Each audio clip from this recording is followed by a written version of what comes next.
আমার জীবনের বাস্তব এক ঘটনা। বগুড়ায় কয়েক মাস আগে আমার এক মাহফিল শেষে যখন ছাত্রদেরকে পাগড়ি প্রদান করতেছিলাম, হাফেজ ছেলেরা পাগড়ি নিতেছিল, নাম বলতেছে এক এক ছেলের মাথায় আমরা পাগড়ি পড়াচ্ছিলাম, আলেম ওলামারা সহ। হঠাৎ এক ছেলের নাম বলতেছে মুআজ রহমাতুল্লাহ আলাইহি, নাম বলছে, কিন্তু দেখি কোনো ছাত্র সামনে নাই। কিরে মুআজ কই? কয় হুজুর মুআজ তো মারা গেছে। তাইলে নাম কেন পড়লেন? পাগড়ি কারে দিমু? কয় হুজুর পাগড়িটা হাতায়া দেন, মুআজের মা পর্দার আড়ালে বসে আছে, সেখান থেকে পাগড়ি গ্রহণ করুন। প্রত্যেকটা মানুষের দিল নরম হয়ে গেছে। পাগড়িটা হাতায়া একটা ব্যাগে দেওয়া হলো, ছোট্ট একটা বাচ্চা নিয়ে মুআজের মার কাছে পৌঁছায়া দিল। বয়ান শেষে আমি যখন খানা খাচ্ছিলাম, মুহতামিম সাহেবকে জিজ্ঞাসা করলাম, মুহতামিম সাহেব, জীবনে এই অভিজ্ঞতা আমার এই ফার্স্ট যে মৃত ছেলেকেও পাগড়ি দেওয়া হয়।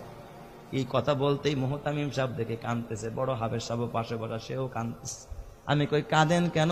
কয় ওস্তাদ, এই মুআজ হলো আমার মাদ্রাসার 1 নম্বরের ছাত্র, আমাদের সম্পদ ছিল। আমার ছেলের জন্য আমার এত মায়া লাগে না যতটা মায়া আমার এই মুআজের জন্য। আমি বললাম এত কি গুণ এই মুআজের? কয় ওস্তাদ, মুআজ 18 মাসে কোরআনের হাফেজ হয়, জীবনে পাগড়ি ছাড়া নামাজ পড়ে নাই, মুআজের বাবা নাই, মুআজের মা বড় অসহায়, এই মাদ্রাসা লিল্লা বোর্ডিং এ মুআজ রে এতিমখানায় ফ্রি খাওয়াই আমরা, চিকিৎসা পর্যন্ত আমরা করাই। আমি বললাম তাহলে মুআজ কেমনে মারা গেল? কয় হুজুর কিছুদিন আগে চিকুনগুনিয়া জ্বর হয়েছে, আমরা ওর মারে খবর দিলাম, বললাম মুআজের মা মুআজের বাসায় নিয়ে যান, চিকুনগুনিয়া জ্বর হয়েছে।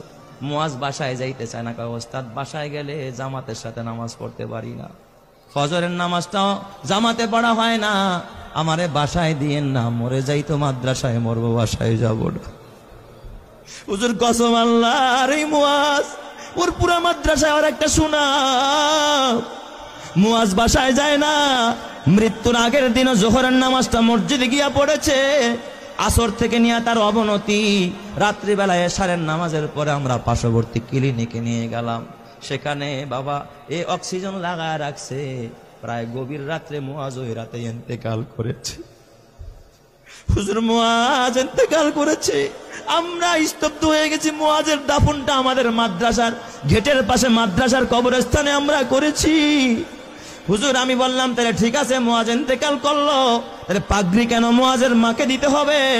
ওস্তাদ আপনি তো জানেন না। এই কথা বললাম, মুহতামিম সাহেব একটা ডেস্কের বয়ের টান দিয়ে একটা চিঠি বের করছে। কয় দেখেন, এই যে পত্র পাঠাইছে মুআজের মা। আমি চিঠিটা খুইলা দেখি মুআজের মা লিখছে সংক্ষেপে, ওস্তাদ হাফেজ সাহেব, সব ছাত্রকে পাগড়ি